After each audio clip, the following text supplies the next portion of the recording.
본격적인 가나안 입성을 이제 시작을 했습니다. 출애굽 2세대들이 시작을 했고요. 그래서 우리가 지난주에 막 요단강을 건너는 장면까지 살펴보았습니다.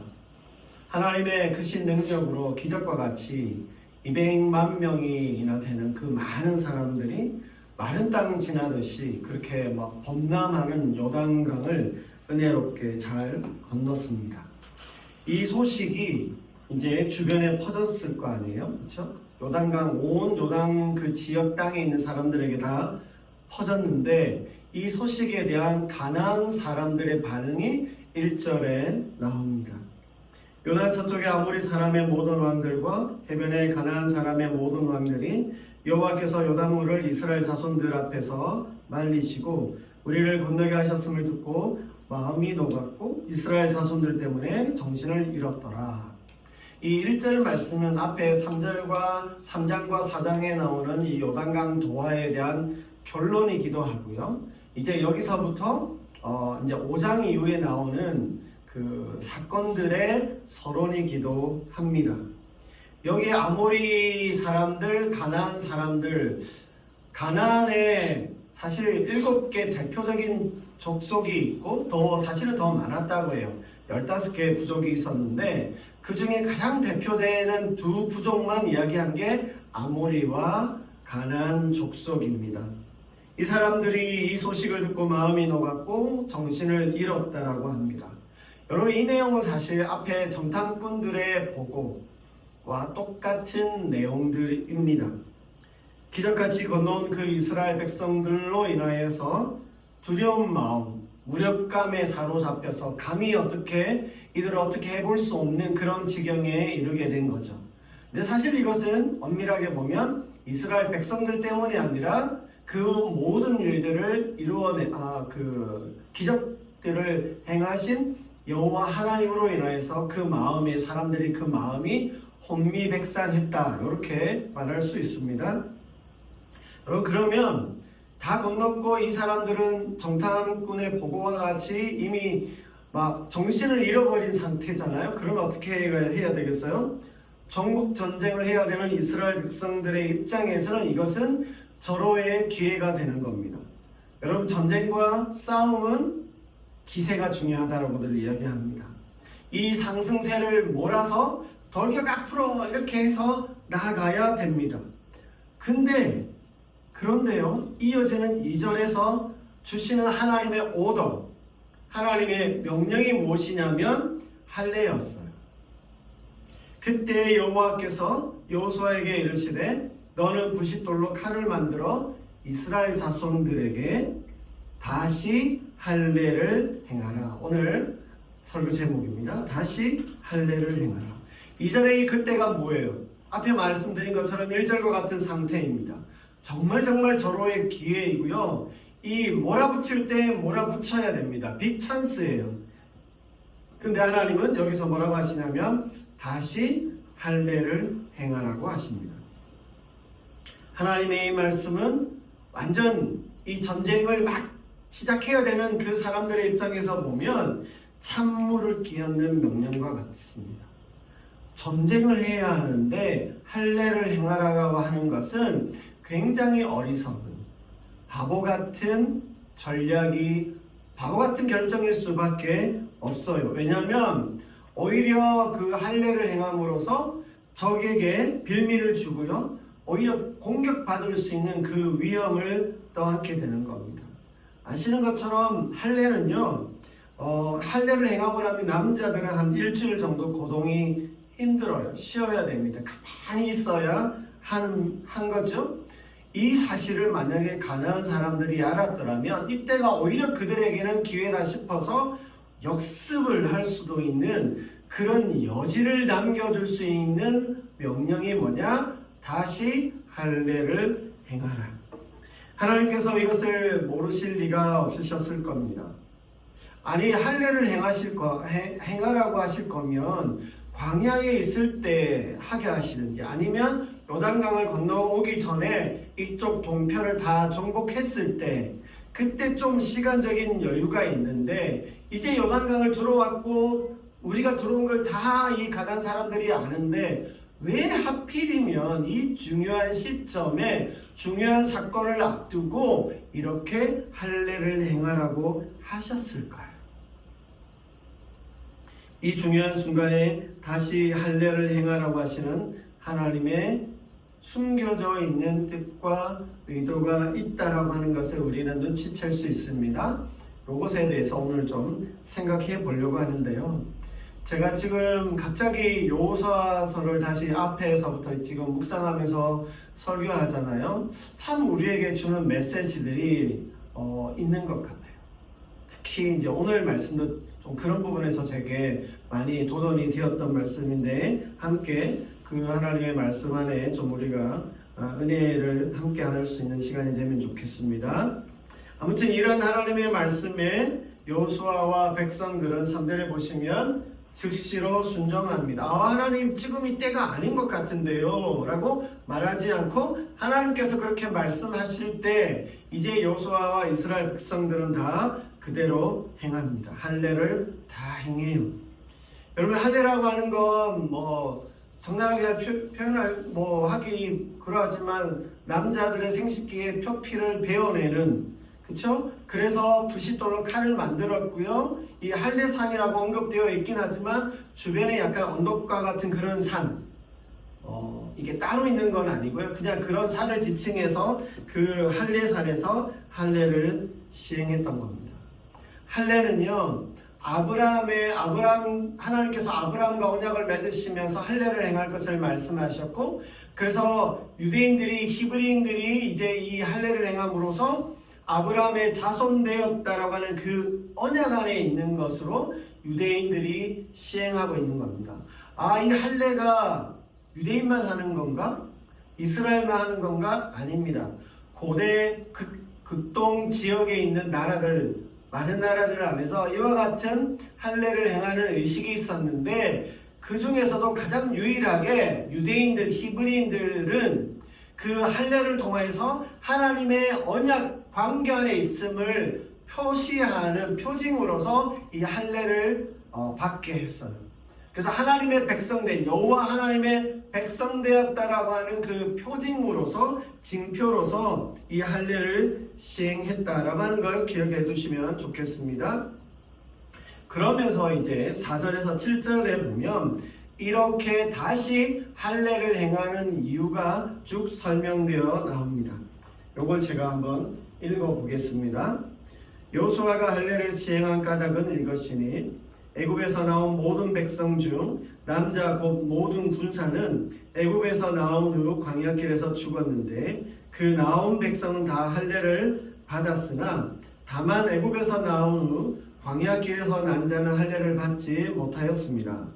이스라엘 자손들이 여호와의 음성을 청종하지 아니하므로 여호와께서 그들에게 대하여 맹세하사 그들의 조상들에게 맹세하여 우리에게 주리라고 하신 땅 곧 젖과 꿀이 흐르는 땅을 그들이 보지 못하게 하리라 하시매 애굽에서 나온 족속 그 군사들이 다 멸절하기까지 40년 동안을 광야에서 헤매었더니 그들의 대를 잇게 하신 이 자손에게 여호수아가 할례를 행하였으니 길에서는 그들에게 할례를 행하지 못하였으므로 할례 없는 자가 되었음이었더라. 출애굽 1세대들은요 다 할례를 받았습니다. 할례를 받았지만 그들이 도중에 하나님의 음성에 청종하지 않았습니다. 그래서 가나안 정탐을 자기들끼리 의논해서 가려고 했었고요. 그리고 우상을 숭배하였고요. 그래서 하나님께 불순종하는 그런 모습들을 보였습니다. 그 징벌로 인하여서 가나안 땅에 그들은 들어가 보지 못하게 됩니다. 들어가 보지 못한 게 아니라 가나안 땅을 보지도 못하고 결국 40년 동안 광야를 헤매다가 방랑하다가 떠돌아다니다가 죽게 되었습니다. 아마 하나님은요 이 1세대가 그렇게 하는 것을 보시고 나서 이들이 다 죽고 없을 때 다시 할례를 행하야겠다라고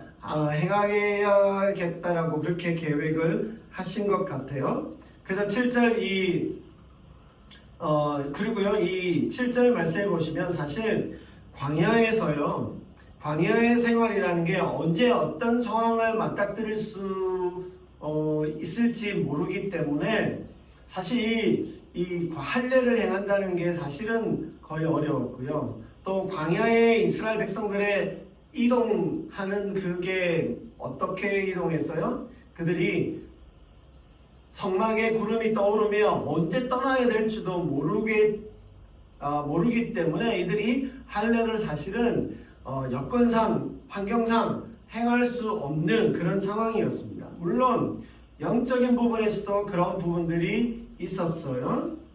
근데 이제 본격적으로 가나안 정복을 시작하는 시점에서 어떻게 보면 하나님께서 좀 미루어 두셨고 적합한 때를 기다리셨는데 이제 들어가야 되는 그 출애굽 2세대에게 할례를 행하게 하신다라고 하는 겁니다. 이 할례를 통하여서 광야 세대의 그 불신앙과 불순종의 모습을 벗어버리고 새로운 모습으로 태어나게 한다는 의미에서 이제 이 할례를 시행하신다라고 하는 겁니다. 비로소 하나님의 언약 백성의 모습을 갖추게 되어서 할례를 시행하게 된 겁니다. 이런 의미에서 다시 할례를 행하라고 말씀하고 계신 겁니다. 자, 그리고요 8절 말씀해 보시면 그 할례를 행한 후에 낫기를 기다리는 동안에 하나님께서 이 9절까지의 말씀을 주시는데 제가 한 번 더 읽어보겠습니다. 또 그 모든 백성에게 할례 행하기를 마침에 백성이 진중 각 초소에 머물며 낫기를 기다릴 때에 일주일이 걸린다고 그랬어요. 시간이 좀 필요합니다. 그때 하나님께서 뭐라고 말씀하셨냐면 9절에 여호와께서 여호수아에게 이르시되 내가 오늘 애굽의 수치를 너희에게서 떠나가게 하였다 하셨으므로 그곳 이름을 오늘까지 길갈이라 하느니라. 애굽의 수치를 떠나가게 하였다라고 하십니다. 여기 애굽의 수치라고 하는 것은 애굽의 노예 상태로 있었던 것, 그리고 광야에서 떠돌아다니면서 불순종하는 그런 처지에 있었던 그 모든 상황들을 이야기하고요. 그래서 이들이 그 애굽의 생활과 그것으로 진행되었던 그 모든 상태들이 주변 나라들에게 아마 조롱거리가 됐고 그들 스스로에게도 아마 수치가 되었을 겁니다. 이곳 지명 이름이 이제 길갈이라고 나옵니다. 유래가 길갈이라고 나오는데 이 길갈이라고 하는 뜻은요 원형의 돌무더기다라고 하는 뜻이 있는데 굴러가다 떠나다라고 하는 갈랄이라고 하는 그 동사의 파생어입니다. 그러니까 갈랄이라고 하는 동사에서 온 단어가 명사가 길갈이라고 하는 뜻인데 이 길갈은요 우리가 4장에서 이제 살펴본 것처럼 요단강 도하를 하고 나서 거기에 있는 돌 12개를 가져와서 세워놓은 것이 바로 이 길갈입니다. 그래서 굉장히 구원의 어떤 의미가 있는 곳이 길갈이기도 한데 또 동시에 뭐냐면 길갈이 이 할례를 행한 장소, 할례를 행한 장소로서 역사적 의미가 있어요. 그래서요 이스라엘 백성 그 이스라엘 역사에 있어서 길갈로 가자라고 하는 구호가 있었다고 합니다. 길갈로 가자라고 하면 무슨 말이냐면 그 길갈의 정신으로 우리가 처음 여리고를 건너와서 가나안 땅에 들어왔을 때 처음으로 우리가 받았던 그 할례를 다시 받았을 때 그때로 우리가 돌아가자는 의미로 하는 말이 길갈로 돌아가자, 길갈로 가자라고 하는 말입니다. 하나님을 우선하는 자리에 두는 겁니다. 인간을 의지하지 않고 오직 하나님만 바라보는 그 자리에 서겠다라고 하는 그 의지의 표명이 뭐냐? 길갈로 가자, 다시 할례를 행하라고 하는 그 말이 숨겨져 있는 그 의미가 길갈로 가자라고 하는 겁니다. 제가 이 표현을 보면서요 오늘 한국 교회에도 이러한 다시 할례를 행하는 일이 있기를 바라는 마음이 들었어요. 다시 길갈로 가자. 그 외침과 반응이 한국 교회에 좀 있으면 좋겠다라고 하는 생각입니다. 이건 제가 다시 뒤에서 조금 더 정리하면서 말무리를 하도록 하겠습니다. 아무튼 제가 이 애굽의 수치를 굴러가게 하겠다, 애굽의 수치를 떠나가게 하겠다라고 하는 이 하나님의 말씀을 보면서 위로가 됐어요. 이 이스라엘 백성들도 참 위로가 되었겠다라고 하는 생각을 합니다. 40년의 그 시간들을 보내면서 마침내 가나안으로 들어가면서 요단강을 건너왔어요. 그리고 이제 그 모든 상황을 이제 그 요단강을 건너오고 나서 그 모든 상황을 끝내겠다라고 하시는 그 하나님의 이 확인의 말씀을 들었을 때, 애굽의 수치를 끝내겠다라고 하는 이 말씀을 들었을 때 얼마나 감격스러웠을까라고 하는 생각을 합니다. 다시 할례를 행하라고 하는 이 하나님의 말씀, 이것이 하나님의 백성됨을 다시 확인하게 해주는 말씀입니다. 정말 전쟁을 앞두고 있는데요. 그 전쟁을 앞두고 있지만 하나님께는 이 전쟁이 문제가 아니었던 것이고요. 진정한 하나님의 백성다움, 그 자격, 그 정체성을 다시 정립하는 게 하나님께는 더 중요하였음을 알 수 있습니다. 그리고 10절에 유월절을 지키는 게 나옵니다. 또 이스라엘 자손들이 길갈에 진쳤고 그달 14일 저녁에는 여리고 평지에서 유월절을 지켰으며, 유월절은 여러분들이 잘 아시는 것처럼 이스라엘 백성들이 출애굽을 할 때에 하나님이 베풀어 주신 그 은혜의 그 구원의 사건을 기념하고 기억하는 굉장히 중요한 절기입니다. 근데 이 유월절은요, 할례를 받아야 참여할 수 있습니다.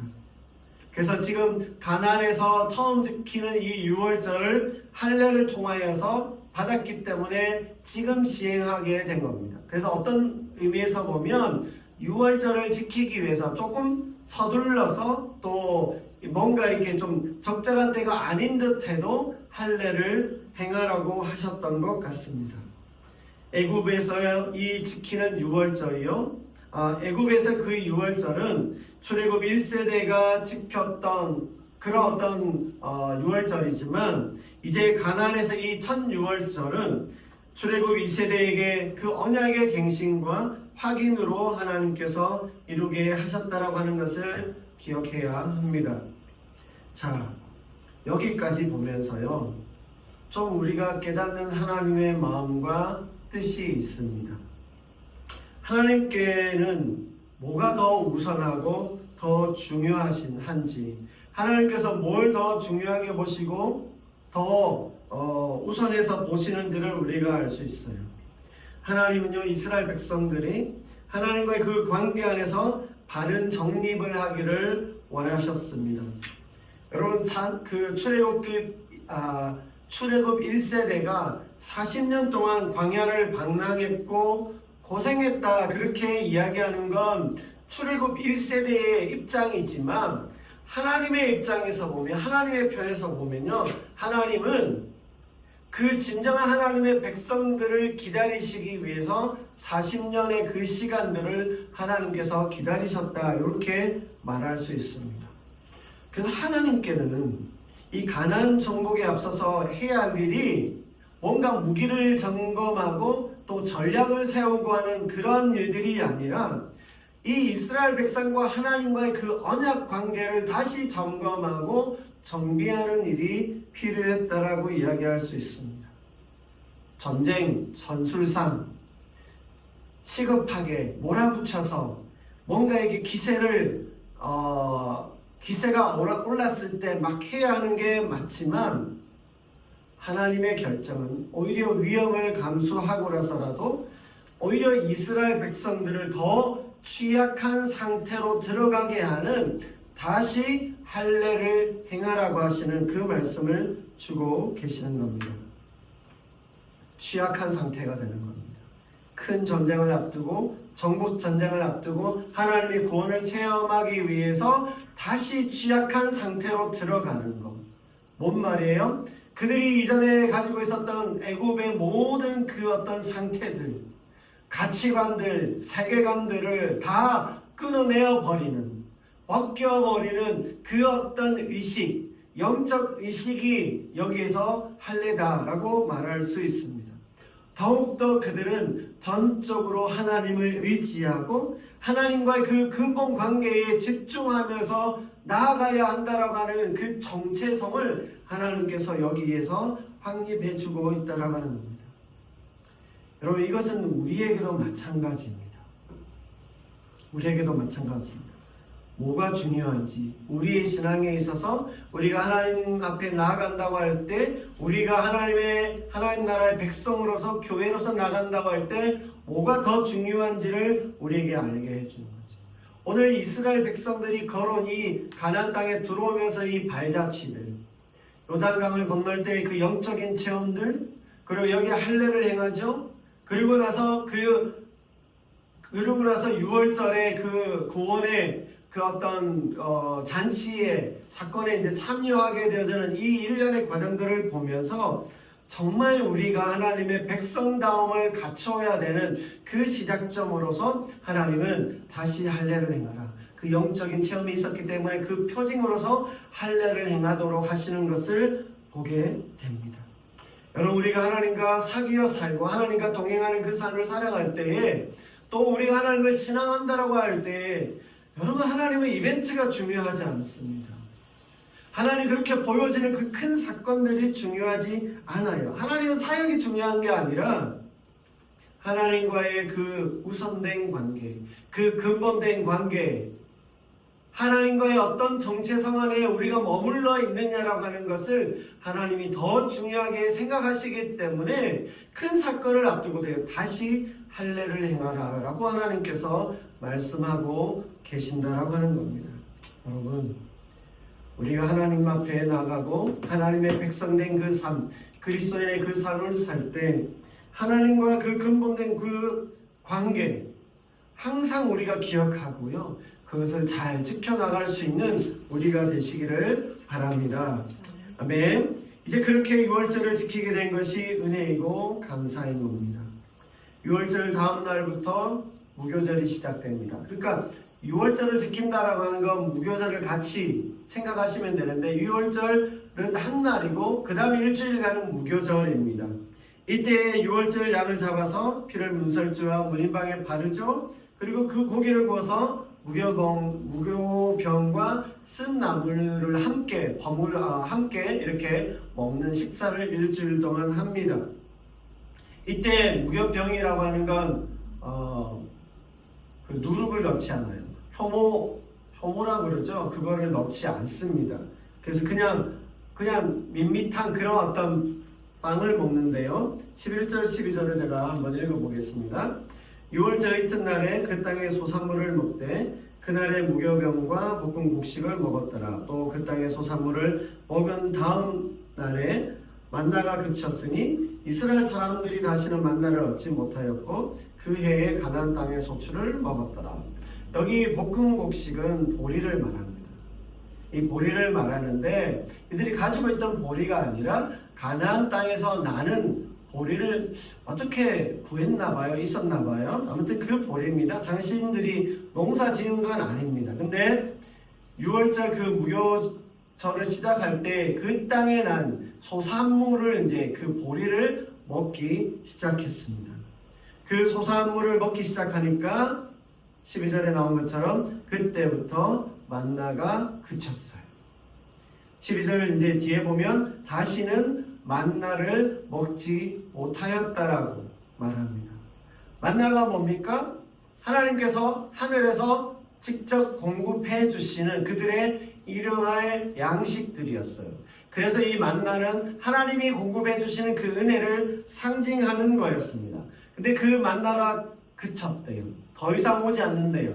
만나가 그쳤으니까 하나님의 은혜도 그쳤겠죠? 아닙니다. 그렇게 주어지는 그런 방식으로 주시는 하나님의 은혜가 여기에서 이제 끝났지만, 새로운 방식으로 이스라엘 백성의 필요를 채워주신다라고 하는 겁니다. 노동의 수고를 통해서 가나안의 소산을 먹게 하시는 그런 방식으로 하나님의 은혜가 계속해서 만나와 다른 방식으로 이어지고 있다라고 하는 거예요. 그래서 만나를 주시는 하나님의 방식과 별 차이가 없어요. 또 다른 형태의 하나님의 은혜일 뿐이지 은혜가 그친 거 아닙니다. 만나가 그쳤다고, 내게 그렇게 주어지는 게 그쳤다고 우리의 믿음도 그치어지면 안 되는 겁니다. 농사를 짓는다고 땅을 일군다고 노동력을 더하게 된다고 또 그래서 농경신 바알을 숭배하는 그런 일들을 하면 안 되는 거였습니다.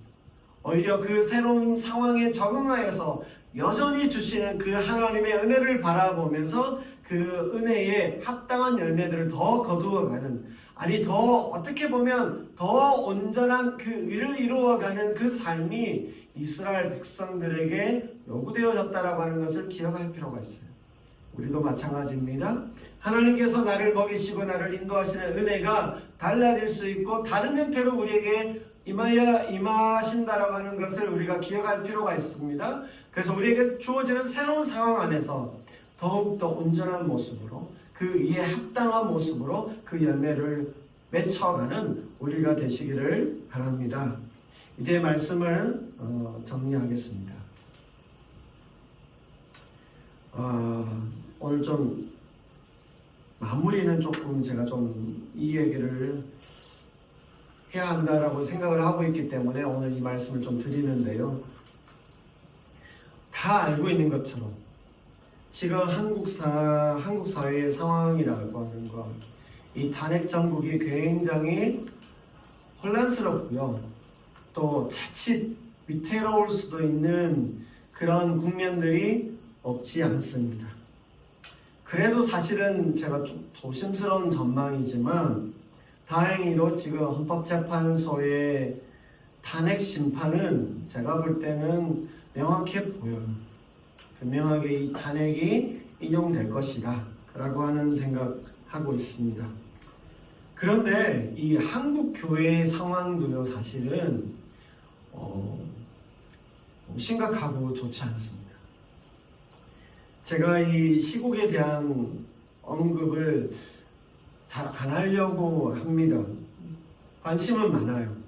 관심도 많고 제 주장이나 의견들은 또 굉장히 조금 그렇게 있지만 정치 이슈를 설교나 교회에서 많이 언급하는 거 그렇게 좋다고 생각하지 않습니다. 왜냐하면 사실 물론 이 교회와 정치라고 하는 걸요, 이렇게 따로 떼낼 수 없습니다. 정치가 우리 일상에 너무나도 많은 영향을 주고 우리 일반 성도들의 삶에 영향을 주기 때문에 바른 결정, 바른 어떤 행정적 어떤 절차들이 세워져야 하고 그래야 우리가 힘들지 않아요.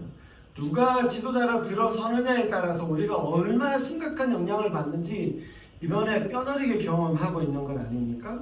그래서 이거 따로 볼 수 없다라고 하는 그런 생각합니다. 굉장히 중요하다라고 생각해요. 그럼에도요, 사실 제가 이 정치 이야기를 교회에서 또 설교에서 우리 신앙에서 하다 보면 자칫 그것에 우리가 매몰될 수 있다라고 하는 생각을 하게 하고 있습니다. 그리고 정치라는 게 이게 진리가 아니잖아요. 시대에 따라 바뀔 수 있는 문제고 다 사람들의 어떤 입장에 따라 다를 수 있기 때문에 이게 전부일 수 있다. 이 정치가 전부가 되어버리는 상황은 안 된다라고 생각해요. 그래서 이런 부분에서 좀 보수적으로 저는 그렇게 생각합니다. 적절해야 한다는 입장인데 지금 이 탄핵 국면, 내란의 이 국면에서 한국 교회의 모습, 반응이라는 게 너무 걱정이 많이 됩니다. 지금 사실 미디어에 노출되어지는 이 극우적 성향, 극단적 성향이 한국 교회에 얼마나 될까 싶기는 합니다. 그렇게 다수일 거는 아니라고 생각을 합니다. 근데 의외로 암묵적 동의도 많아 보여요. 역사관에서나 세계관에서 심각한 편향성을 보이고 있습니다. 그런 모습 볼 때마다 사실 제가 목사이고 기독교인이기 때문에 되게 부끄럽고요, 민망하고 미안하기도 하고 참담한 마음이 너무너무 크고 정말 마음이 무너져요. 정말 많이 걱정되고 마음이 무너지는 거 있습니다. 사실 어제 광주의 금남로에서 탄핵을 반대하는 꽤 큰 규모의 10,000명 정도 모였다라고 하는데요. 그 집회가 있었습니다. 들으셨는지 모르겠지만 거기에 모인 많은 사람들이 기독교인이래요. 그 동원된 차량들이 쭉 열거된 걸 제가 그 정보를 봤는데 교회 차들이 많아요. 교인들이 다수 거기에 이제 동원이 됐다, 참여했다라고 하는데요. 정말 한심하고 참담합니다. 어떻게 그 광주에 가서, 그리고 대부분은 영남권에 있는 교인들입니다. 거기에 가서 이 내란 우두머리를 편드는 탄핵을 반대하는 그 집회를 할 수 있는지. 더구나요, 여러분, 제가 알기로 스카이 데일리라고 하는 신문이 있는데, 이게 정확하지는 않지만 그래도 제가 듣기로는 신천지를 옹호하고 관련 있다는 이야기를 제가 들었는데, 거기에 기사 일면이 5.18에 대한 왜곡된 정보들을 실은 기사들이 일면에 떡하니 나오는데, 그거를 그 자리에 있는 사람들에게 다 나누어 줬대요. 저 이거 정말 참담하고요. 이거야말로 진짜 또 다른 형태의 난동이다라고 하는 생각을 하지 않을 수 없습니다. 열거할 필요도 없는 이 정광훈의 전행들 너무 부끄러워요. 호범 폭동에 가담한 상당수가 교인들이라고 하는 것, 이게 언론에 뉴스에 얼마나 나오는지 모르죠. 그리고 여러분, 최근에 이 손현보 목사, 저희 교단의 동문입니다. 이 사람이 주도하는 이 세이브 코리아의 이 집회들, 거기에 참여하는 사람들, 여러분, 이 대형 교회 목사님들 중에서 또 사실은 어중간한 그 발언을 하고 또 암묵적으로 묵인하고 있고요. 사실 어떻게 보면 또 이 목사님들 중에는 상당수가 가담하고 있는 것 같다는 생각도 듭니다. 급기야 사실 이번 주말에 제가 실명을 언급하겠습니다. 베이직교회 조동민 목사님 아침 예배 때 좀 음모론에 가까운 그 얘기를 그냥 또 막 약간 짜증 섞인 듯이 그렇게 하는 그 일들이 지금 또 얼마나 번져 나가고 있는지 모릅니다. 사실 이런 얘기 상세하게 대화하는 거, 그래서 제가 이 설교 시간에 이런 얘기 안 하고 싶었는데요. 더 언급할 필요도 없이요. 한국 교회가 정말 심각한 위기의 지점에 서 있다라고 하는 생각을 하지 않을 수 없습니다. 정말 한국 교회가 가라앉고 있구나라고 하는 생각. 이렇게 훼손된 한국 교회의 위상을, 이 권위를 어떻게 다시 회복할 수 있을까? 식은땀도 나고요. 절망감이 너무너무 저는 사실 크게 느끼게 됩니다. 그런 가운데 사실 오늘 이 말씀을 준비하면서 그래도 우리가 좀 하나님 앞에 소망을 두고 기도해야 되겠다라고 하는 말씀이 뭐냐면, 다시 할례를 행하라, 그리고 애굽의 수치를 떠나가게 하겠다라고 하는 이 하나님의 말씀을 오늘 우리에게 한국 교회에 적용해 봅니다. 정말 하나님께서 한국 교회와 우리를 불쌍히 여겨 주시기를 원하는 마음이 간절합니다. 하나님, 다시 이 한국 교회에게 다시 할례를 행하라고 하는 그 말씀을 우리에게 주시옵소서. 우리가 다시 하나님 앞에 할례를 행할 수 있는, 영적 할례를 행할 수 있는 그 은혜를 우리에게 주옵소서라고 그렇게 하나님 앞에 좀 기도하면 좋겠습니다. 다시 하나님과의 그 진정하고 참된 관계 안에서 정말 영적인 그 할례를 행할 수 있는 한국 교회가 될 수 있도록, 그렇게 다시 한국 교회가 회복되어져서 한국 교회를 통해서 한국 사회 안에 다시 그 빛과 소금된 역할들을 잘 감당하는 우리가 되면 좋겠어요.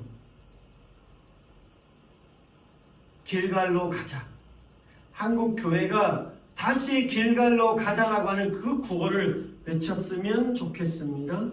하나님과의 그 근본된 관계 안에서 진정한 신앙의 역사를 강구하며 나가면 좋겠습니다. 그래서 한국교회의 이 광야의 수치를 굴러가게 해주시기를, 떠나가게 해주시기를 간절히 바라는 마음이 있습니다. 그래서 이 시간 우리가 한번